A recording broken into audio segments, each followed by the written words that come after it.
D'abord, je veux dire en début de cette réponse que je suis une défenseuse des langues régionales. D'ailleurs, mon dernier livre, mon neuvième bébé, qui raconte l'histoire d'une paysanne bretonne au début du XXe siècle, les dialogues en sont écrits en breton.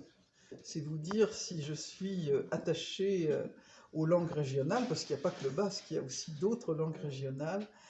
Et c'est un facteur de diversité culturelle absolument important. Alors, le débat s'est finalement créé autour des écoles immersives, c'est-à-dire des écoles où l'ensemble de l'enseignement est effectué dans la langue régionale. Et effectivement, ces dispositions n'étaient pas conformes à la Constitution et aux règles en vigueur. Donc, il faut que ces écoles immersives puissent continuer à exister, avec d'autres qui ne pratiquent pas d'ailleurs l'enseignement immersif, qu'il faut donc, et une mission a été nommée à ce sujet, à l'initiative du président de la République, pour qu'on puisse réfléchir à pouvoir continuer en toute sécurité cet enseignement immersif.